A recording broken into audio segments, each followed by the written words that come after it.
네, 반갑습니다. 자, 수학과도 마지막으로 싹 둘러보면서 한번 해볼게요.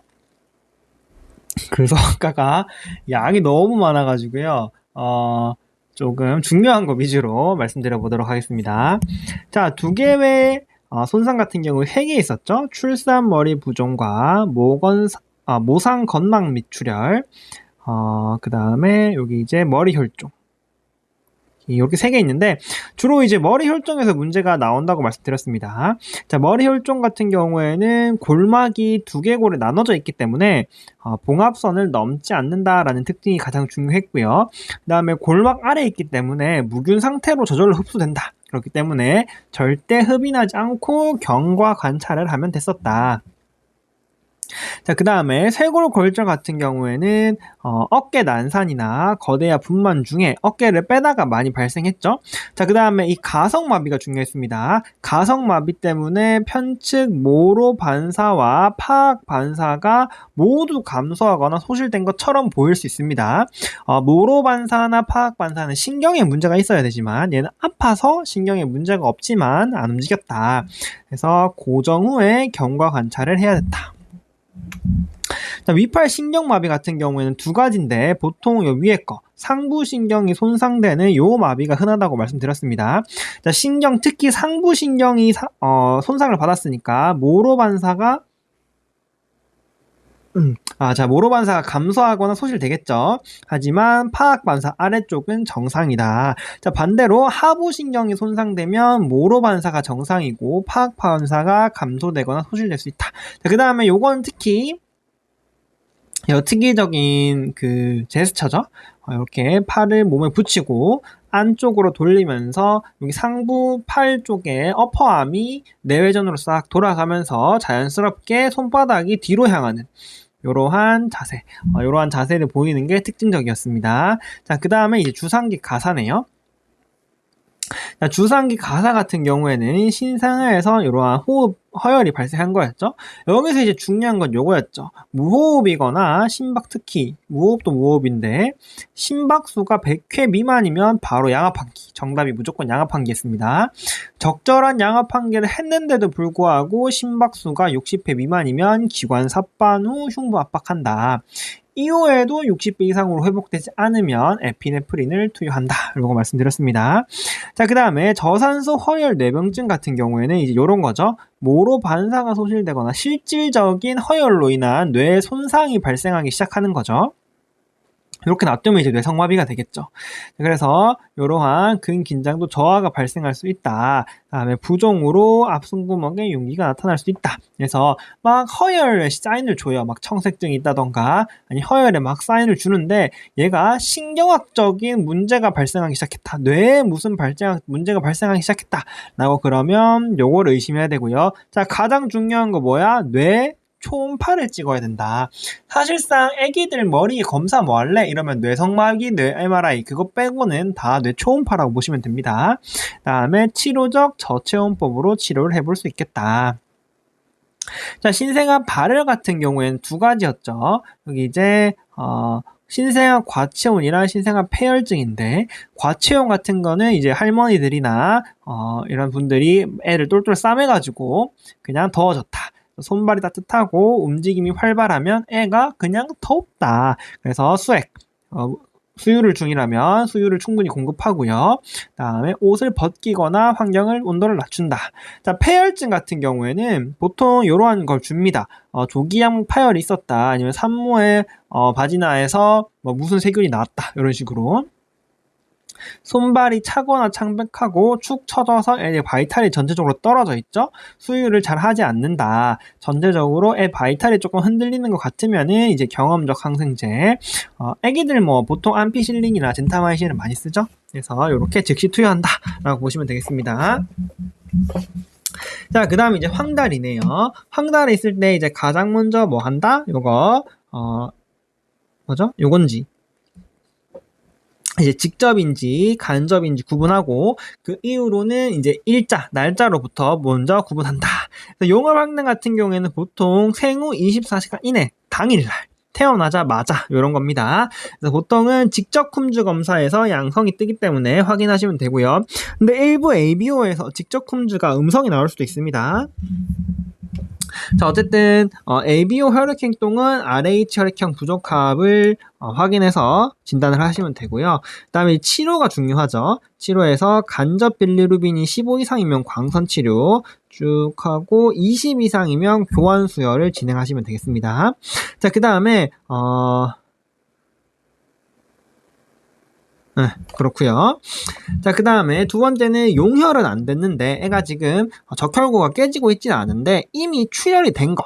출혈이 돼서 적혈구가 쌓여있다가 그 쌓여있는 출혈이 싹 분해되면서 빌리루빈이 나오는 거. 그게 두혈종 황달이죠. 여기는 보면은 딱 봐도 골막을 넘지 않는 말랑한 종괴가 촉지되었다. 그 다음에 막 황달이 나타나더라 라고 하시면 생각하시면 됩니다. 자, 그 다음에 생리적 환달 같은 경우에는 아기가 원래 간에서 컨주게이션이 잘 안 일어난다. 그리고 이제 적혈구의 수명도 조금 짧기 때문에 많이 깨지는데 컨주게이션이 잘 안 되니까 생리학적으로 발생할 수 있었다. 3에서 5일경을 최고치에 도달하고 대부분은 자연 호전된다. 그래서 한 일주일 내외로 있는데 큰 문제가 없어. 그럼 생리적 환달입니다. 자, 그 다음에 얘부터 볼게요. 생후 2, 3주경이야. 자, 1주 조금 안 됐어. 근데 큰 문제 없어. 그러면 생리적 황달입니다. 자, 한 달쯤 돼가. 근데 큰 문제가 안 보이는데 황달만 있네. 그럼 모유 황달입니다. 그래서 예전에는 모유 수유를 일시 중단했었죠. 그래서 이 중단하는 게 선제 나올 수도 있습니다. 최근에는 근데 중단을 안 한다고 해요.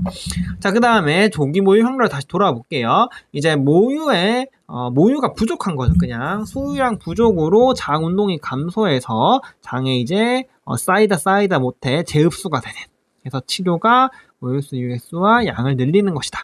얘 핵심은 요게 있습니다. 아기가 태어날 때 뭐 2.7kg였는데 오늘 왔더니 2.5kg다. 뭐 이렇다거나 애 체중이 오히려 줄면은 이상하다. 그래서 수유량을 늘린다라고 하시면 되고요. 자, 담즙 정체 같은 경우에는 이제 컨주게이션 된 이후에 이제 바일 쪽으로 내려가는 그 통로가 막히면서 간을 타라서 IVC로 이제 역류하는, 그러면서 전신에 직접 빌리루빈이 퍼지는 그런 질환들이죠.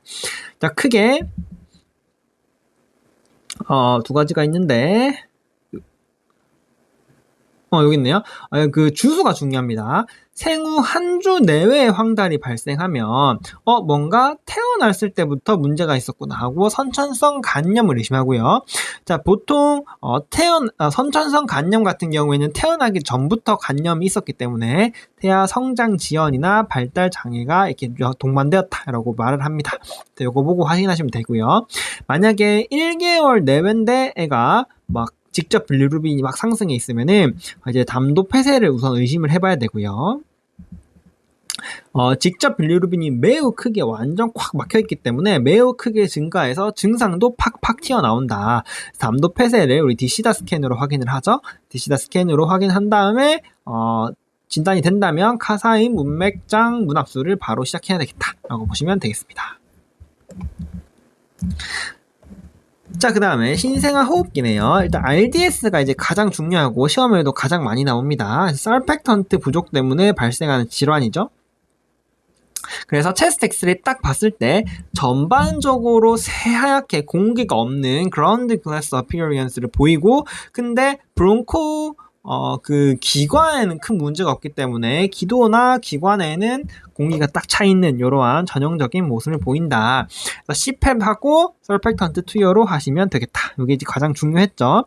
그 다음에 요거 RDS 때문에 외부에서 고압 산소를 막 때려 넣으면은 기계 환기로 압력을 걸어서 막 때려 넣으면은 폐가 이제 손상을 받고 섬유화되면서 발달을 못하는 거죠. 그게 우리가 이제 기관지폐 형성 이상이라 불렀고요. 쉽게 말해서 야, 외부에서 산소 주네. 내가 굳이 뭐 해야 돼? 약간 이렇게 된 상태란 거죠. 그래서 이 워딩이 핵심이었습니다. 산소 공급을 줄이거나, 핵심 워딩은 제가 빨간색으로 좀 해볼까요, 여기는? 산소 공급을 줄이거나 중단하면 청색 증가 호흡 곤란이 악화된다. 요 말이 있었으면 BPD였습니다. 자, 그 다음에 여기 RDS는 요 체스트 엑스레이 소견이 가장 중요했다. 이렇게 보시면 되겠습니다. 자, 그래서 이걸 예방하려면 아까 문제가 뭐라고요? 기계 환기로 외부에서 압력을 때려 박은 게 문제다. 물론 CPAP도 압력이지만 기계 환기보다는 훨씬 덜하죠. 그래서 CPAP 우선 사용해보고 그다음에 이제 호흡 그 드라이브를 조금 올릴 수 있는 카페인을 투여해볼 수 있겠다. 자, PPHN 지속성 신생아 폐고혈압 같은 경우에는 원래는 아기가 첫 응애하면서 이제 호흡을 쫙 하면서 폐혈관이 쫙 확장되면서 폐혈관 저항이 뚝 떨어져야 돼. 근데 여러 가지 이유에 의해서 저산소에 의해서 폐혈관이 계속 수축돼 있으면 폐혈관 저항이 계속 높게 유지돼 있는 거죠. 그러면서 이제 우좌 단락이 PDA를 통한 우좌 단락이 발생하면서 우리 소아심장에서 했죠? 우좌 단락이 발생하면 그건 진짜 큰일 나는 거예요. 그래서 심한 저산소증이 지속된다라고 보시면 되겠습니다. 그래서 요거 같은 경우에는 어딨지? 여기 있다. 여기 같은 경우에는 굉장히 문제가 심각하죠. 우좌 단락 때문에 폐에서 산소를 아예 받고 있지 못하는 상태입니다. 그래서 기계 환기로 충분한 산소를 공급해도 저산소증이 호전되지 않는다. 왜? 어차피 혈액까지 못 가. 폐에만 산소가 있으면 뭐해? 맞죠? 자, 그 다음에 보통 PDA를 통해서 우좌 단락이 발생하기 때문에 PDA 이전의 혈압으로 공급받는 우측 상지의 SpO2는 그나마 낮죠. 그래서 우측 상지의 SpO2가 높을 수 있는 것이 특징이다. 그래서 요거 보시고 이거 뭔가 PDA로 우좌 단락이 발생했구나. PPHN이구나 라고 생각하시면 됩니다. 진단 같은 경우에는 이제 심초음파로 확인하시는 게 중요하겠죠. 그 다음에 기계 환기와 이런 것들을 해볼 수 있겠다. 그래서 그 다음에 얘가 이제 PDA로 통해서 피가 겨우겨우 이동하고 있는 거잖아요. 그래서 PDA가 탁 막혀버리면은 우심실에서 폐로 피가 못 나가고 있는데 PDA까지 막혀버리면 우심실에 피가 굉장히 체류가 되면서 우심실이 번아웃이 오겠죠. 그렇기 때문에 프로스타글란딘을 투여해서 PDA를 유지해야 되겠다. 여기 보시면 되겠습니다. 그래서 핵심은 뭐냐? 이게 있다. 그러면은 이제 심초음파로 우좌 단락 확인하고요. 자, 그 다음에 기계 환기를 하고 그 다음에 프로스타글란딘을 투여해서 PDA 열어놓으면 되겠다. 자, 그 다음에 신생아 일가성 호흡 같은 경우에는 아기가 원래 엄마 뱃속에서는 폐 액체가 이렇게 차 있잖아요. 태어나면서 액체가 기관지 쪽 그 드레인을 통해서 쫙 빠져나가야 되는데 그게 안 됐어. 그렇기 때문에 여기 있다. 요 이제 CT에서 전반적으로 검은색인데 그 기도를 따라서 흰색이 쫙 퍼지는 그 기관지를 따라서 드레인하는 그 관이 있어요.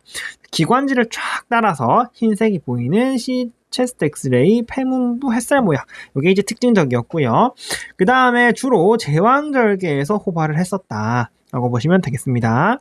자, 특발성 미숙아 호흡 같은 경우에는 원래 애기들이 호흡 드라이브가 조금 약해요. 미성숙합니다. 그래서 20초 이상 호흡이 없거나 아니면 20초 미만이라도 섬액이나 청색증 등의 증상이 동반되면은 미숙아 무호흡이다 라고 생각하시고 바로 CPAP 및 카페인을 투여하시면 되겠다. 자, 그 다음에 이제 장 쪽이네요. 괴사성 장염 같은 경우에는 안 그래도 애가 장이 지금 미성숙한데 경구 영양을 시작한 후, 요게 이제 중요하죠. 경구 영양을 시작한 후에 복부 팽만을 동반한 여러 가지 복부 증상들이 나타났다라고 생각하실 게 괴사성 장염밖에 없습니다. 요 말이 핵심이에요. 경구 영양을 시작하자마자 배가 아프다라고 생각하시면 됩니다. 자, 그 다음에 이제 체스트 엑스레이면 안 되죠. 앱도미널 엑스레이에서 장벽 내 공기가 보일 수 있고 그 다음에 간 문맥 내 공기가 보일 수 있다. 그냥 보시면 안 보입니다. 이걸 알고 찾으려고 노력하시면 보입니다. 아시겠죠? 당연히 금신수액 및 광범위 항생제를 투여해야 되겠다. 자, 선천 가로막 탈장은 엑스레이를 딱 보면은 그냥 좌측 쪽으로 장기가 올라와 있는 게 보이실 거예요. 이거 이유를 까먹었는데 하여튼 좌측에 보통 호발합니다. 체스트 엑스레이를 보고 이제 흉곽 내 장경가스 음력이 보이면은 진단을 한다. 그다음 치료 같은 경우에는 가로막 보건술. 자, 배꼽 유가종은 최근에 조금 출제되는 경향이 보이는데요. 그냥 배꼽에 그 유가종이 딱 보이죠? 그래서 질산운으로 소작하면 되겠다. 여기까지 신생아였고요. 그 다음 소아과네요. 소아 심장부터 시작하네요. 자, 요거는 핵심 워딩만 딱딱 짚고 넘어갈게요. 심방 중기혈골선 핵심은 뭐다? 고정형 제2심은 분열, fixed S2에 wide splitting이 있다. 요 핵심이었습니다. 자, VSD는 범수축기의 심잡음이 핵심이었습니다. 자, 동맥관 개종 같은 경우에는 항상 열려있기 때문에 항상 심잡음이 있다. 어딨죠? 연속성 심잡음이 들린다. 자, 그리고 이완기의 피가 역류하고 그 역류한 피가 수축기에 확 하고 쪼이면서 수축기의 혈압은 오히려 증가하고 이완기는 대동맥에서 폐동맥으로 피가 줄줄 새니까 혈압이 감소하면서 도양맥박이 나타난다 라고 보시면 동맥간 개존이겠습니다. 자, 대동맥 축착 같은 경우에는 여기 좁아져 있겠죠. 그러니까 이제 하지 맥박이 약하거나 없다 이렇게 보시면 되겠습니다. 자, 팔로 사지문 같은 경우에는 그거죠. 어디죠?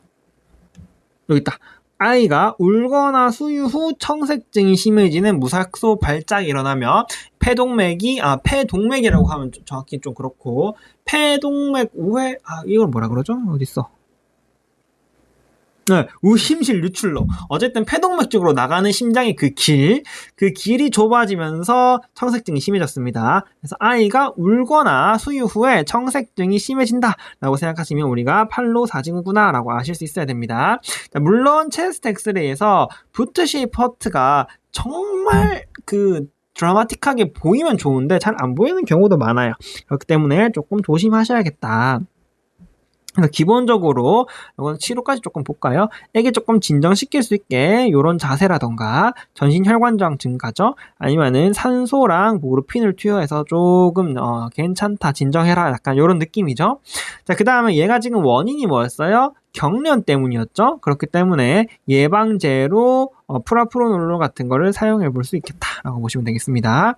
자, 완전 대혈관 전이는 아예 바뀐 거죠. 그렇기 때문에 굉장히 심해서 출생 직후부터 심한 청색증을 보였습니다. 그 다음에 체스트 엑스레이에서도 에그 쉐이프드 하트 정확하게 말하면 이거 뭐라죠? 행잉드라고 했나? 알이 물론 알도 이제 계란 모양도 이제 핵심인데 여기가 이렇게 매달려 있는 요게 이제 핵심이에요. 그래서 여기 앞쪽이랑 뒤쪽이랑 대동맥, 폐동맥이 겹쳐 보이면서 여기 유출로 모양이 원래는 이렇게 돼서 이만해 보여야 되는데 요게 없어지면서 요만큼 정말 좁아 보이는 요거 때문에 이제 부츠다. 에그가 뭐라는 거야? 에그가 여기 줄에 매달려 있다 라고 하는 게 이제 핵심 소견입니다. 근데 진짜 체스트 엑스레이만으로 구분하기 진짜 어려운 것 같아요. 어쨌든 그렇다. 그래서 그렇게 보시면 되고요. 자, 그 다음에 총폐정맥 활류 이상 같은 경우에는 결국에는 얘가 피가 대동맥으로 나갔다가 폐동맥 쪽으로 폐동맥이라 하면 좀 그렇고 우심 계열 오른쪽 순환계열로 다시 돌아오는 게 핵심이잖아요. 결국에 우심방에 피가 몰리는 게 핵심이란 말이죠. 그래서 결국에는 얘랑 똑같은 일이 발생한다. ASD랑 똑같은 일이 발생한다. 그렇기 때문에 얘도 어디 있죠? 여기 있다. 고정성 제20년 분열이 들릴 수 있으면서 얘도 이제 출생 즉시 그런 거 없네요. 안 적어놨네요. 얘도 출생 즉시 조금 청색증을 보일 수 있습니다. 그래서 출생 즉시 청색증인데 심잡음 요거 없으면 요거고 출생 즉시 청색증에 요거 있으면 요거다 라고 보시면 되겠습니다. 다 말씀드렸죠? 자, 그 다음에 앱스타인 기형 같은 경우에는 사실 초음파 같은 데서 봤을 때 초음파로 실제로 삼천판이 우심실 쪽 아래로 치우쳐서 형성되는 걸 확인하시면 됩니다. 아니면 뭐 우심실이 작다 이렇게 표현할 수도 있는데 애초에 문제 자체가 잘 안 나옵니다. 자, 아이젠맨거 증후군은 좌우 단락이 계속 진행되다가 되다 못해서 폐동맥 고혈압이 생성되면서 다시 우저 단락이 발생하는 거였다. 그래서 보통은 선천적 심질환을 줘요. 이렇게 애가 뭐 ASD가 굉장히 심했는데 VSD가 굉장히 심했는데 뭐 치료를 안 받았네 이런 말이 나옵니다. 그 다음에 갑자기 처음에는 그냥 조금 숨쉬기 곤란하고 그랬어. 좌우 단락이니까 괜찮았어. 근데 애가 되다 못해서 갑자기 우저 단락이 발생하면서 갑자기 청색증이 발생했네? 그래서 예전부터 심장에 뭐가 있었어. 근데 괜찮았는데 갑자기 청색증이 나왔어. 이러면은 아이고 아이젠맨 거구나 라고 생각하시면 됩니다. 치료는 근치적으로는 심폐동시 이식이 필요하고 요거 VSD 닫으면 큰일 난다 까지가 핵심이었습니다. 물 한 잔만 먹고 갈게요.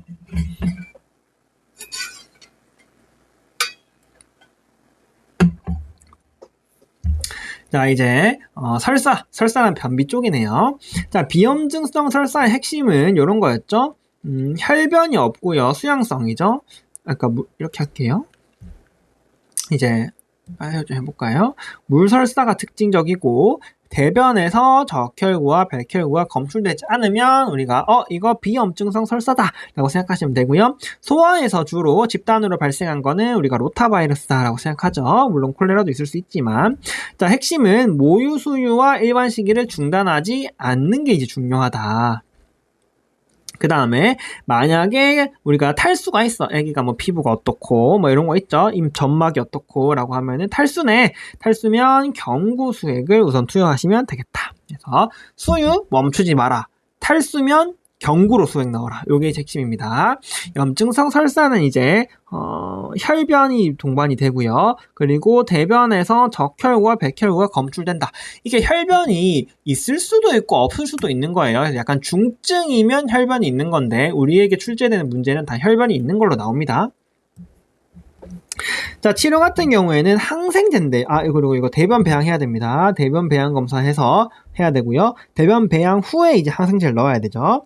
자, 항생제는 여러 종류가 있는데, 요거 한번 읽어보시도록 하시고요. 성인에서는 보통 시플로플록사신을 쓰지만, 소아에서는 이런 부작용들 때문에 다른 게 선호가 된다. 이런 게 있었죠. 자, 그 다음에 스펙트는 항생제 쓰면 안 되겠다. 자, 그 다음에 이제 만성 설사네요. 저당 목견립증 같은 경우에는 여기 장염 등으로 락테이지 활성이 일시적으로 감소하는 겁니다. 자, 그러면서 여기 그것들 때문에 이 젖당이 삼투압을 증가시켜서 삼투성 설사가 유발되고요. 이러한 세균들이 젖산을 먹기 때문에 그 다음에 젖산을 먹으면서 산을 생성하기 때문에 대변 pH가 산성이 되는 거라. 그 다음에 젖당 남은 거 환원당으로 대변에서 검출된다. 이게 이제 중요합니다. 환원당이 대변에서 있더라. 그 다음에 장염의 히스토리 오브 장염이 있더라 라고 하시면 의심하시면 되겠다. 젖당 제한 시기를 하다 보면은 회복됩니다. 자, 알레르기 직장 결장염 같은 경우에는 우유에 대한 알레르기가 주로 발생하고요. 핵심 워딩은 실 같은 피가 섞인 혈변. 요게 이제 나옵니다. 그래서 이거 보시면은 미세 출혈이 있구나. 해서 우유 단백을 제한해야 돼서 모유 숙이면 유제품 제한, 분유 중이라면 완전 가수분해 분유를 먹으면 되겠다. 자, 만성 비특이 설사 같은 경우에는 요런 거였죠. 이런 거 과도한 과일 주스나 스포츠 음료를 섭취했더니 그 분해되지 않는 과당이 장내 삼투압을 증가시켜서 삼투성 설사가 일어났다. 그래서 음료를 제한한다 라고 보시면 되겠습니다. 자, 기능성 변비는 악순환이 도는 거죠. 배변 시 통증이 있으니까 배변 시는 원래 통증이 있죠. 그러다 보니까 이제 변을 참는다. 변을 참다 보니까 흡음이 더 흡수되면서 변이 더 단단해져. 그럼 그때부터는 진짜 아픈 거예요. 그러면 또 참아. 그럼 또 아파. 그렇기 때문에 요런 워딩, 다리를 꼬거나 발끝으로 서거나 요런 변을 참는 행위를 보이면 우리가 기능성 변비구나라고 생각하시면 되고요. 소화에서 변비로 출제되는 거는 기능성 변비밖에 없습니다. 자, 그 다음에 디어리에서 항문 바로 위에 직장에 이거 좀 중요할 수 있으니까 만져진다. 크고 단단한 변이 만져진다라는 말을 보시고 조금 생각을 해보시면 되겠다. 치료 같은 경우는 당연히 배변 습관 교육이겠죠. 요거보다 더 출제 잘 되는 거는 락툴로즈 삼투성 완화제. 요게 잘 나옵니다. 변이 지금 딱딱해서 애가 통증 때문에 안 누고 싶어 하는 거잖아요. 그래서 요거 이제 락툴로즈로 조금 완화를 시켜주면은 애기가 통증이 없으면 변을 잘 놓을 수 있겠다. 그 다음에 봐봐 안 아프지? 하고 배변 습관을 교육을 해주면 되겠다. 그 다음에 이게 나온 적이 있습니다. 거의 뭐 말이 안 되는데 바나나랑 과도한 우유 치즈 먹이지 말라가 시험 문제 나온 적이 있습니다. 자, 그 다음에 소화기네요. 자, 비대에 닮은 협착증 같은 경우에는 이제 파일로로스가 쪽에 근육이 비대해서 만들어졌다. 그래서 이게 이제 핵심이죠. 분출성 비담즙성 구토 후에 계속 먹으려고 하는 모습이 보이면은 요겁니다.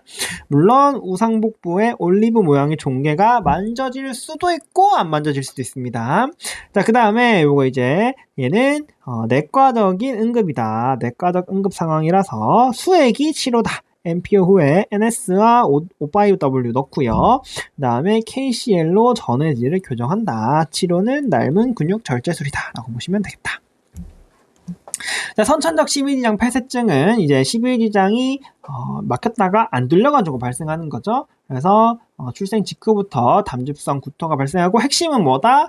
엑스레이에서 더블 버블 사인이 보이면은 핵심이다.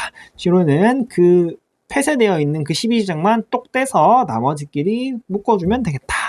자, 중간 창작 고행 같은 경우는 이제 굉장히 중요한 거였죠. 장기가 이렇게 발달 과정에서 싹 들어오다가 저기 그 SME랑 SMV 쪽으로 이렇게 싹 꼬여가지고 혈관이 막 꼬이면서 이제 허혈성인 괴사까지 벌어질 수 있는 굉장히 위험한 질환이다. 그래서 AX에서 요거 이제 핵심이었죠.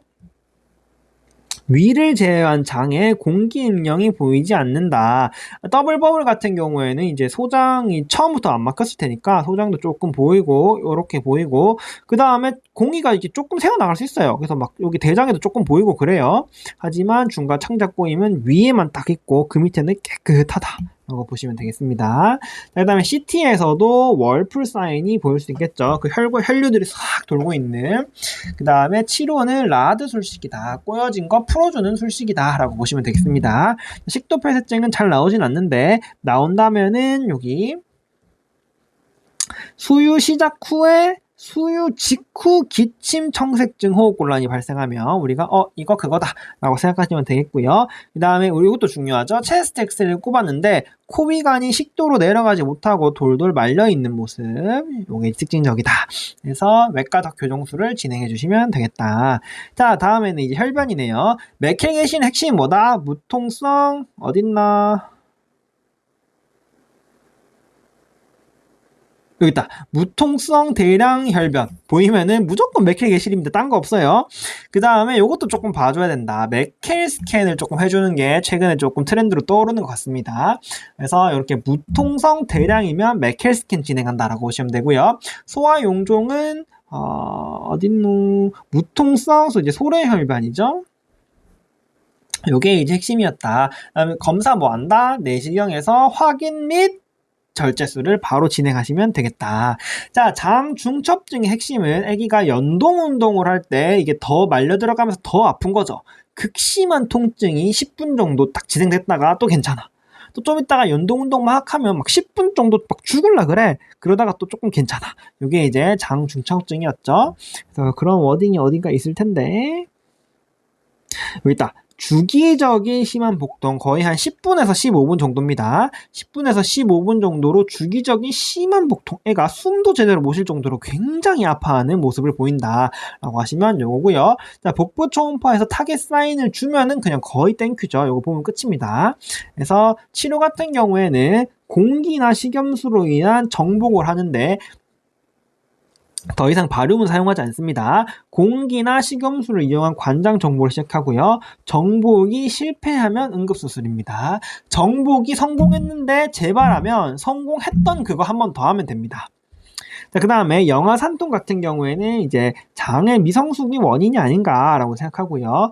원인을 알 수 없는 발작성 울음이 수시간 지속된다. 그러니까 핵심은 뭐다? 나머지 이상 소견이 없다는 걸 굉장히 강조합니다. 뭐도 없고 다 괜찮아. 근데 배가 아프다네? 1시간 동안? 라고 하시면 영아산통이다.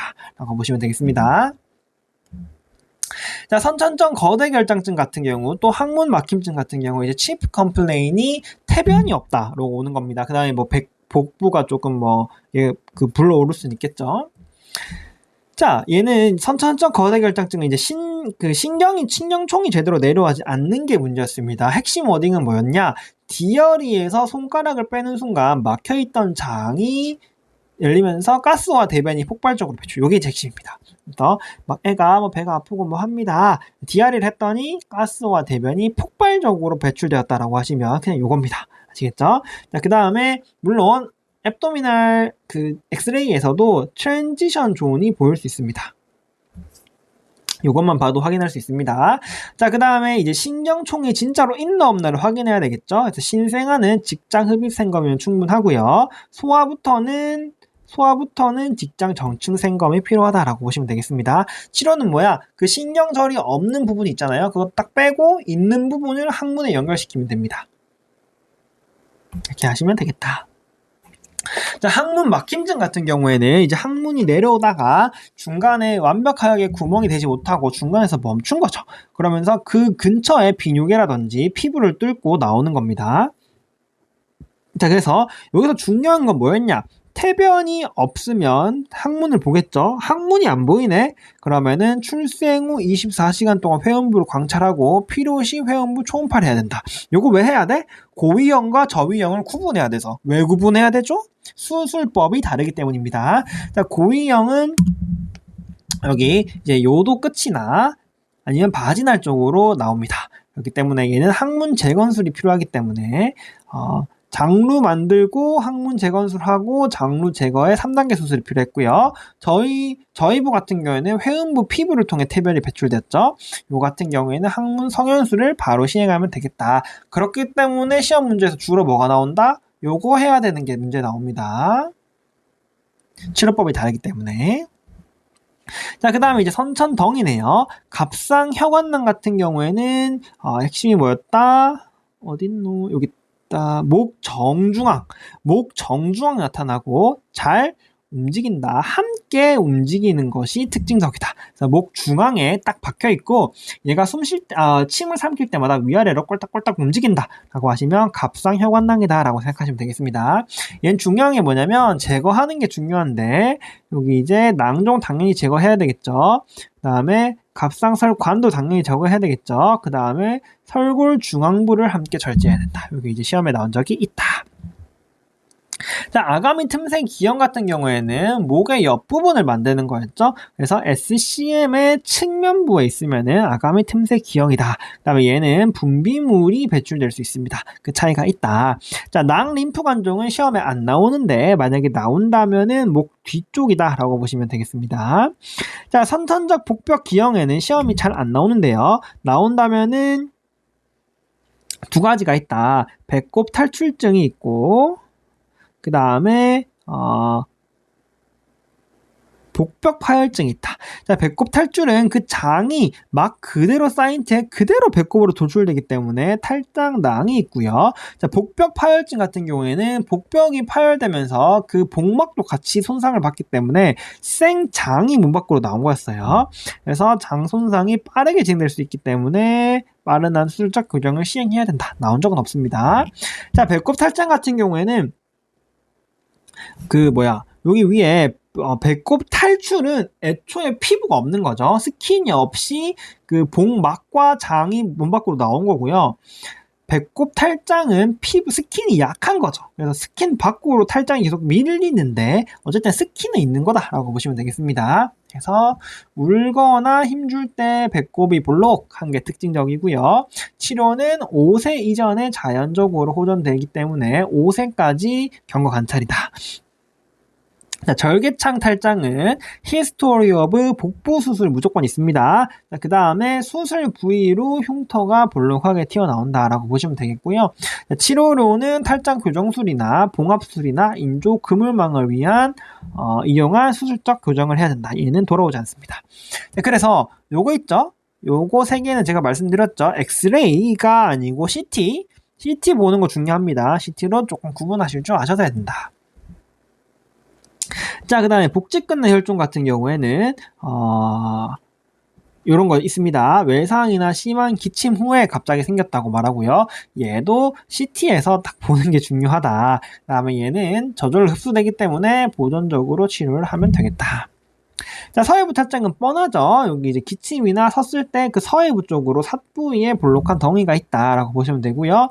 이게 중요하죠. 도수 정복 가장 먼저 하고 교액 막 반발압통 있고 체온 올라가고 이러면은 응급 개복술, 그다음에 개복 중에 장이 괴사돼 있다 그러면 소장 절제가 필요할 수도 있겠다. 자, 음낭 소정은 요거죠. 손전등 비추면 빛이 통과한다 라고 하시고 1세까지 장과 관찰한다 라고 보시면 되겠습니다. 자, 계속해서 내분비 한번 해보겠습니다. 자, 요거 이제 내분비는 키랑 2차 성직 문제였죠. 키 작은 거. 그래서 여기 이제 가족성 저신장이랑 체질성 성장 지연은 괜찮은 거다. 그 다음에 1차성 혹은 2차성 성장 장애는 이때부터 질환입니다. 자, 가족성 저신장은 원래부터 키가 딱 그 정도였던 거죠. 그래서 여기 다 고일 연령이 정상이다 라고 보시면 되겠습니다. 자, 체질성 성장 지연 같은 경우에는 고일 연령이 실제 나이보다 지연되어 있습니다. 아직 조금 느리게 자라는 거죠. 그 다음에 부모님 같은 경우에도 늦게 키가 큰 병력이 있다. 그 다음에 여기도 보시면은 키가 작은 부모가 있다. 그 차이가 있습니다. 자, 1차성과 2차성부터는 이제 질환이죠. 그렇기 때문에 연간 4cm 미만으로 자라기 때문에 정상 성장 속도를 유지하지 못하는 질환이다. 그래서 선천적인 질환이 있으면 1차성, 후천적인 질환이 있으면 2차성이었습니다. 그렇기 때문에 선천적인 문제가 있기 때문에 당연히 출생 시부터 키가 작은 특징이 있죠. 2차성 같은 경우에는 출생 시는 키가 정상입니다. 그 차이가 있는 거예요. 그래서 뭐 해야 돼? 라고 하시면 선천 질환이니까 획형 분석을 해봐야겠다. 2차성 같은 경우에는 성장 호르몬 결핍을 IGF-1으로 선별하고 성장 호르몬 자극 검사로 확진하는데 성장 호르몬 자극 검사는 보통 인슐린 유발 저혈당 검사에서 저혈당을 유발하니 성장 호르몬이 분비가 돼야 정상이고 안 되면은 문제다. 그 다음에 갑상선 기능 저하증은 L사이록신을 투여하면 되겠다. 그 다음에 2차 성징이네요. 자, 진성성 조숙증과 가성성 조숙증이 있었습니다. 진성 같은 경우에는 위쪽 뇌하수체나 이런 쪽에서 GnRH 쪽이 엑시스가 활성화되면서 난소가 이제 일하라고? 알았어, 일할게가 진성성 조숙증이고요. 가성성 조숙증은 위에서 명령도 안 떨어졌는데 종양이라든지 아니면은 유전자의 문제 때문에 가성성 조숙증이 나타날 수 있겠습니다. 자, 진성성 조숙증 같은 경우에는 이제 요게 있어야 됩니다. 무조건 여아는 8세이죠. 남아는 9세입니다. 아기가 예를 들어서 여자아이인데 9세인데 가슴이 자꾸 커져요 라고 와도 걔는 정상인 겁니다. 자, 그 다음에 검사가 요거 해야 되겠죠? 생식샘 자극 호르몬 방출 검사에서 GnRH를 투여했을 때 LH가 사춘기 수준으로 증가하면 요게 이제 중과했다. 어딨죠? 여기 있다. LH가 사춘기 수준으로 증가하면 우리가 진성성 조숙증으로 진단했다. 그 다음에 요건 이제 위쪽 문제잖아요. 시상하부나 뇌하수체 쪽 문제니까 검사로 뇌 MRI를 찍어봐야 되고요. 치료는 GnRH 아거니스트다. 안타고니스트 아니고 아거니스트라는 거. 자, 그 다음에 가성성 조소증은 이제 아래쪽 문제죠. 그래서 GnRH의 비의존성이기 때문에 자극 검사가 음성이다. 그 다음에 특정 부위, 유방이나 음모만 발달할 경우에는 불안전성 조소증이고 얘는 사춘기와 크게 관련이 없기 때문에 그냥 경과 관찰합니다. 자, 선천적 부신 과다 형성증, 컨제니탈 아드레날 하이퍼플라지아, 요게 이제 시험에 많이 나오죠. 그래서 21 하이드록실레이즈의 결핍 때문에 코티솔이 감소하면서 문제가 생기는 거였습니다. 그러면서 이제 ACTH가 야 코티솔 만들어라 하면서 부신이 과형성되는 질환이었다. 그다음에 요 안드로젠들이 합성되지 못한 전구물들이 밑으로 못 내려가니까 안드로젠 쪽으로 다 가면서 테스토스테론이 많아지는 질환이었다. 이러한 외부 생식기 남성화나 남화가 이런 것들이 나타날 수 있었다. 네, 물론 이게 이제 코티솔도 21 하이드록실레이즈가 코티솔에 이제 주로 영향을 미치지만 그 알도스테론에도 영향을 미치기 때문에 알도스테론이 부족해지면은 이러한 전해질 이상으로 인해서 구토핍류 의식 저하가 동반될 수 있다. 핵심은 뭐야? 진단 어떻게 하는데? 그래서 요거 전구물질입니다. 요 전구물질이 상승되는 걸로 진단을 하고요. 치료는 하이드로코티솔을 투여하면 되겠다. 자, 그 다음에 이제 생식샘 저하증이네요. 얘 같은 경우에는 사춘기가 없다. 이렇게 내원됩니다. 결국에는 1차성인지 2차성인지가 문제인데 1차성 같은 경우에는 이제 생식샘 자체의 문제, 2차성은 위쪽에서 내려오는 문제가 있다. 그래서 그거는 보통 이 파트에서 자체적으로 내지는 않고요. 보통 월경이랑 더불어서 무월경 파트에서 주로 출제되기 때문에 그쪽 영상을 확인해 주시면 좋을 것 같습니다. 자, 그 다음에 감염이네요. 감염은 진짜 핵심 워딩이 중요하죠. 핵심 워딩 그냥 노란색으로 할게요. 여기는 발열과 3C가 동반되는 전구 증상 있고요. 워딩도 빨간색으로 해야겠다. 그 다음에 요거. 그 다음에 작은 흰색 소금알 모양의 코플링 반점이 핵심이다. 이거 보시면 되겠습니다. 자, 풍진 같은 경우에는 발진이 3일 이내에 사라지는 것이 특징이라고 보시면 되고요. 그 다음에 전신 증상도 경미하기 때문에 미열이 동반된다라고 보시면 되겠습니다. 자, 돌발진은 열이 떨어진 직후 발진이 생기기 시작하면 돌발진이었죠. 저면성 홍보의 특징은 뭐야? 양쪽 뺨이 맞은 듯 붉어지는 스냅치기 핵심이었다. 그 다음에 여러가지 재발할 수 있다. 이게 핵심이었습니다. 수두는 굉장히 가려운 수포성 발진이 전신에서 동반되고요. 새로운 발진이 막 나오기 때문에 여러 단계의 병변이 동시에 존재하는 것이 특징이다. 보통은 이제 경과 관찰하지만 성인에서 처음 발정되거나 접종하지 않은 소아는 아시클로버를 투여해 볼 수 있겠다. 헬페스 같은 경우에는 이러한 극심한 연화통으로 침을 삼키지 못하여 침 흘림이 나타나는 것이 특징적이고요. 아시클로버 투여해야 되겠죠. 자, 그 다음에 수족구병 같이 똑같이 입에 궤양이 발생하는데요. 여기도 이제 헬페스도 보시면은 없나? 구인두의 다발성 수포와 궤양 여기 있죠. 그 수족구병 같은 경우에도 구인두와 구강의 수포성 발진이 나타나는데 차이는 헐페스 같은 경우에는 막 침 흘리고 난리 나죠. 수족구병 같은 경우에는 손발, 엉덩이에도 발생한다. 그 차이가 있습니다. 그거 보시고 진단하시면 되겠다. 전염성 단핵구증이 이 중에서 제일 중요하죠. 시험에 가장 많이 출제되는 파트고요. 핵심은 이제 비정형 림프구가 핵심적이다. 그다음에 또 여기도 있을 수 있겠네요. 어딨죠? 림프절 비대와 함께 비정형 림프구가 나타난다. 그다음에 대증 치료를 하시면 되겠다. 자, 유행성 야선염 같은 경우는 시험에 안 나옵니다. 자, 성홍열 같은 경우에는 이제 스트랩토코커스 파이오제니스 파이오진스에서 발생하는 질환이고요. 그다음에 인후통과 림프절 비대 사포 같은 발진 이런 것도 막 나타날 수 있지만 혈관 확장이 특징적이기 때문에 딸기혀가 나타날 수도 있고요. 특히 여기 접히는 부분, 겨드랑이나 사타구니 등 피부주름에 붉은 선이 특징적이다라고 보시면 되겠습니다. 그러면은 이제 배양을 해야겠죠. 배양 후에 항생제로 페니실린이나 아목시실린 계열을 투여하시면 되겠다. 요거 항생제까지도 조금 알고 계셔야 됩니다. 자, 백일의 특징은 뭐야? 발작적인 기침, 심한 기침 후의 구토라고 말하면 우리가 백일에다 라고 생각하시면 되겠고요. 얘는 특이하게 세균 감염인데도 림프구가 조금 증가하는 경향을 보입니다. 치료 같은 경우에는 마크로라이드, 특히 이제 아지스로마이신 계열을 많이 사용한다라고 보시면 되겠습니다. 자, 호흡기네요. 자, 저번에도 본 파트에도 말씀드렸지만 소아의 호흡기는 주로 폐렴이나 우리가 이제 소아를 성인의 축소판이 아니라고 배우지만 시험 문제는 그냥 성인 폐렴과 똑같이 보통은 나옵니다. 폐렴이나 아니면은 부비동염에서 많이 나오고요. 요거는 이제 성인에서 나오지 않는 질환이기 때문에 여기서 다루도록 하겠습니다. 자, 후두기염 핵심은 급격한 호흡곤란이죠. 그래서 그것 때문에 고개를 뒤로 젖히거나 앞으로 몸을 숙이는 자세를 취할 수 있다.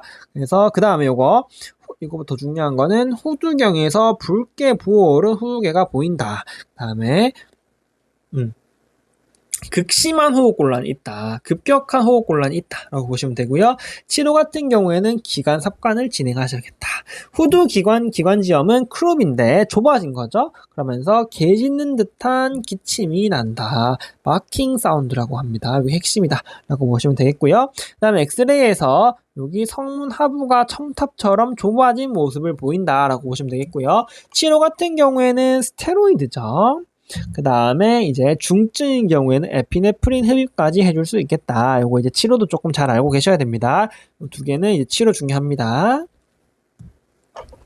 자, 새기관지염 같은 경우 제가 말씀드렸죠? 애가 쌕쌕거려. 쌕쌕거리면 보통 천식인가라고 생각하고 있는데 발열에 더불어서 쌕쌕거림이 나타나는 게 특징적입니다. 체스트 엑스레이에서 구분을 못하고요.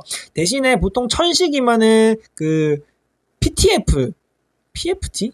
펑션 테스트니까 PFT가 주어질 건데 이 세과기관점은 PFT는 안 주어집니다. 그래서 그 차이 보고 구분하셔도 되지만 그거는 너무 문제를 위한 문제니까 이제 발열, 실질적인 감염에 의한 염증성이기 때문에 천식은 그 과민성 염증이잖아요. 근데 얘 같은 경우는 실질적인 감염이 있는 염증 반응이기 때문에 발열이 있다. 그 다음에 어떤 감염인데 호흡기 융합 바이러스다 해서 바이러스 종류도 조금 아셔야 되고요. 치료 같은 경우에는 수액이나 아세트아미노펜인데 바이러스니까요. 근데 고위험군에서 예방을 위해서 팔리비주맙을 사용할 수 있다. 요것도 중요합니다. 요거 아셔야 됩니다. 자, 그 다음에 기존의 이물 같은 경우에는 음식 먹다가 갑자기 호흡곤란과 쌕쌕거림 보시면 되고요. 보통 체스트 엑스레이가 주어집니다. 환측 폐가 과팽창이 보이면은 기존의 이물이구나 아시면 되고, 치료는 뭐다? 기관지 내시경으로 빼주면 된다.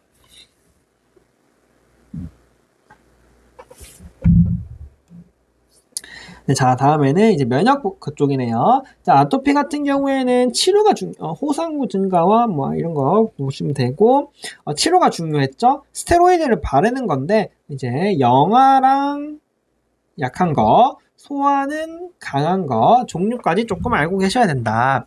자, 소화기 특발성 관절염은 아기의 치프 컴플레인이 관절통이면 사실상 얘입니다.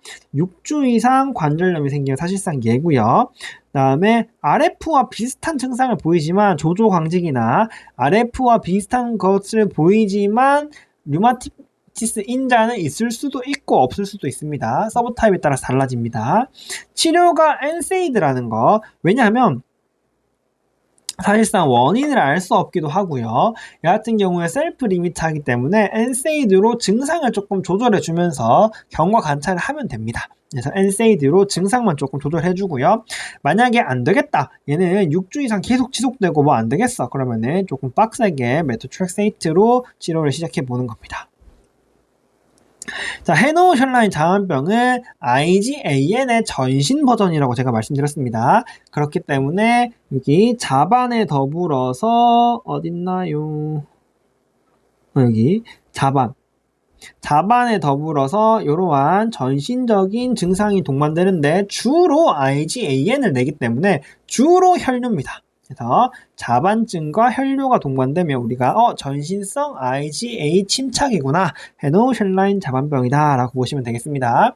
소아의 경우에는 생각보다 좀 커먼한 질환이기 때문에 그 임상 증상으로 바로 진단하고요. 성인 같은 경우에는 굉장히 드물기 때문에 성인에서는 피부 생검이 필요할 수도 있겠습니다. 자, 가와사키 같은 경우에는 전신혈관염이죠. 원인을 알 수 없는 전신혈관염으로 5일 이상 지속되는 고열이 중요하다. 그래서 꽤 오래 지속되는 고열이 중요했고요. 그와 더불어서 전신혈관이 부으면서 전신혈관이 다 빨개지는 거예요. 그래서 결막 충혈, 눈도 빨개져, 입술도 빨개져, 혓바닥도 빨개져, 손발도 빨개져 이런 게 있습니다. 그다음에 특히 BCG 접종 부위까지 빨개질 수 BCG 접종 부위까지 빨개질 수 있겠다. 제가 공부하면서 트는 노래를 틀어버렸네요. 그 다음에 여기 이제 핵심은 뭐다? 관상동맥을 침범하기 때문에 가와사키병은 이제 셀프 리미트합니다. 그렇기 때문에 관상동맥만 조금 보호해주면서 지나갔으면 좋겠다. 그래서 심초음파로 관상동맥을 추적 관찰해야 된다. 이거 굉장히 중요합니다. 자, 그 다음에 요거 이제 면역을 딱 넣어서 IV로 Ig를 넣어서 혈관염을 조금 완화시키고요. 그 다음에 아스피린을 넣어서 관상동맥을 조금 세이브 해볼 수 있겠다. 그 다음에 IVIG에 영향을 미치지 않는다. 효과가 없다. 그러면 스테로이드까지 추가해야 된다. 여기 치료도 조금 알고 계셔야 됩니다. 그래서 그렇다. 자, 그 다음에 이제 혈액 종양인가 보네요. 유전 구상 적혈구 같은 경우에는 적혈구가 지속적으로 파괴되는 거죠. 적혈구가 구형이 되면서 비장에서 파괴된다. 그래서 비장 비대가 발생한다. 그래서 문제에서 자, 간접 빌루르빈이 증가되고 그로 인해서 황달이 발생하면 우리가 이거 뭐야? 적혈구가 깨지고 있네? 근데 비장이 비대해? 비장에서 깨지고 있네. 근데 쿰즈가 음성이야? 그러면 뭐야? 면역은 아니고 비장에서 깨지네? 왜? 적혈구에 기형이 있나? PBCM을 해볼까? 그래서 PBCM을 했는데 스페로사이트가 보이네? 이거 유전 구상 적혈구증이구나 라고 하시면 되겠습니다. 치료는 소아에서는 비장 절제술을 하지 않습니다. 그렇기 때문에 엽산만 보충하고요. 6세 이후에 지속되면은 비장을 절제하면 되겠습니다.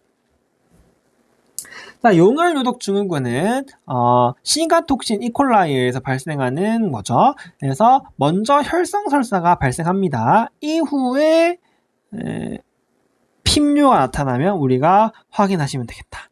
이해되시죠? 그래서 뭐야? 애가 핍뇨로 보통 내원을 합니다. 소변으로 보통 내원하고요. 근데 과거력을 싹 살펴봤더니 혈성설사가 있었네? 그러면 우리가 HUS구나를 의심하시면 되겠다. 자, 그 다음에 얘가 지금 혈전에 생기면서 미세혈관성 혈관 용혈이 발생하면서 분열 적혈구가 관찰되는 특징이 있겠다. 혈성 설사 후에 핍뇨가 발생하고 PBCM은 분열 적혈구가 보인다. 치료는 보존적인 치료를 하는 게 중요하죠. 항생제가 금기입니다. 자, 소아에서 이제 범혁혈구 감소증이 나타나면은 무조건 ALL이다라고 보시면 되고요. 그 다음에 이제 BM에서 골수 검사에서 블라스트가 20% 이상이면 진단한다. 그다음 치료는 항암 화학요법으로 블라스터를 제거하는 것이 중요했고요. 필요 시에 특정 혈구를 수혈해야 됐다라고 보시면 되겠습니다. 자, 그다음에 종양이네요. 신경모세포종과 윌름 종양은 둘 다 복부 종양, 복부에 덩어리가 만들어진다라는 게 있었죠. 핵심은 뭐다? 소변 바닐릴 만델산이 증가하면 신경모세포종. 얘는 그런 거 없나? 없네. 증가 안 하면은 윌름 종양입니다. 이게 이제 가장 중요했다. 자세한 거는 그 영상이 있습니다. 자, 소아 신경이네요. 열성 경련은 보통 발열과 더불어서 체온이 빠르게 상승하면서 발작이 발생하면 그렇다. 그래서 얘는 자연 회복 때문에 아세트아미노펜으로 발열을 조절하면 되고요. 필요 시에는 벤조다이아제핀을 휴대할 수 있겠다. 그 다음에 뇌전증 이행의 위험이 증가하는 이러한 조건들을 한번 읽어보는 게 중요하고요. 그 다음에 뇌척수액, 뇌수막염이 의심되면 뇌척수액 검사를 시행해야 되겠다. 그게 뇌수막염이죠. 그래서 고열, 두통, 구토, 목경직이 나타나면은 혹은 영유아에서는 보챔, 처진, 대천문, 팽창 등이 나타나면 우리가 뇌수막염인가를 의심해야 되고요. 그 다음 바로 요추 천자를 진행해서 뇌척수액을 검사해야 되겠죠. 그런데 이러한 증상들 때문에 두 개 내압이 상승되어 있다면은 우리가 먼저 뇌 CT를 시행해서 안정성을 확인한 후에 시행해야 되겠다. 그 다음에 그 종류로 크게 세균성 비타민이래. 바이러스성으로 나뉘고 세균성 같은 경우에는 이러한 특징이 있고요. 바이러스는 반대로 이렇다. 그래서 항생제 같은 경우가 항생제 굉장히 중요합니다. 셉트리악선에 방코마이신을 추가하는 게 중요하고요. 면역력 떨어진 환자에서 암피실린을 추가하는 것도 중요합니다. 그룹 B 스트랩토코쿠스가 소아에서 많다는 것도 중요합니다. 다음에 이제 바이러스는 당연히 아세타미노펜을 하시면 되겠다. 자, 그 다음에 요 발작 네 가지죠. 영아 영축은 1세 이하 영아가 어딨나? 여기 있다. 대칭적인 사지수 주기 매일 발생하면 우리가 의심하고요. 그 다음에 치료는 ACTH를 사용한다. 그 다음에 여기 이제 결절경화증이 동반될 수 있기 때문에 전신의 탈색 모반이 관찰되면 우리가 결절경화증이구나 라고 생각할 수도 있겠다. 자, 그 다음에 소아소발작 뇌전증은 그러니까 갑자기 멍하게 의식하면서 10초 내외로 짧게 의식이 소실되는 게 핵심이었다. 그 다음에 3Hz 극서파가 특징적이다라고 보시면 되겠습니다. 치료는 에톡시스마이드랑 그 다음에 발프로이트, 전신이니까 발프로이트까지 쓸 수 있겠다. 자, 양성 롤란도 뇌전증 같은 경우에는 혀나 얼굴이 실룩거리는 국소운동 발작이라는 게 중요했고요. 중심 축지역 급파가 나타날 수 있었고요. 치료 같은 경우에는 얘는 국소니까 카바마제핀을 사용하면 되겠다. 자, 15세 전후 혹은 성인에서도 발생합니다. 갑자기 양팔이 갑자기 움찔한다. 그러면은 의심해야 되고요. 그럴 때는 우리가 치료로 레베트로세탐이나 전신이니까 발프로이트를 사용해 볼 수 있겠다라고 보시면 되겠습니다. 자, 기타 발작에서 5분 이상 발작이 지속되거나 발작 사이에 의식을 회복하지 못하면 뇌전증 지속 상태죠. 그 경우에는 벤조다이아제핀을 투여해야 되겠다. 자, 그 다음에 이 사람이 막 다 정상이야. 다 정상인데 발작 양상이 계속 변해. 뭐 머리도 아팠다가 팔도 떨었다가 해갖고 바뀌어. 그러면 우리가 정신성 비뇌전증 발작을 의심해 봐야 되겠다. 자, 마지막으로 뇌성 마비 같은 경우에는 뇌가 손상되면서 근긴장도에 문제가 생기는 거죠. 그러면서 바빈스키 등 병적 반사나 DTR 항진이 나타난다. 검사 뭐 해야 돼? MRI를 찍어서 뇌실 주위의 백질 연화증을 확인해야 되겠다. 자, 그 다음에 서브타입이 있는데요. 서브타입 여러 가지 한번 읽어보시고 가장 중요한 건 뭐다? 양측 하지에 시저 게이트가 나타나면 강직 양측 마비다. 요게 시험에 항상 얘만 나옵니다. 그래서 조금 특징적이라서 그런가 봐요. 그래서 얘를 조금 알아주시면 좋겠다. 자, 모야모야병 같은 경우는 ICA 말단부가 협착되는 질환인데요. 그것 때문에 심하게 울거나 운동 후에 허혈성 발작이나 편마비가 발생하면 우리가 모야모야다 라고 보시면 되고요. 요게 없더라도 CT에서 코라테랄 혈관이 쫙 퍼져 있으면 우리가 모야모야병이다 라고 하시면 되겠다. 그 다음에 치료는 수술적 재관류다라고 보시면 되겠습니다. 와, 빠르게 했는데도 거의 1시간이네요. 그래서 양이 많기 때문에 한번 다 읽어봤고요. 필요하신 부분이 있다면 각 파트에 있으니까 각 파트 영상을 참고해 주시면 좋겠습니다. 네, 수고하셨습니다.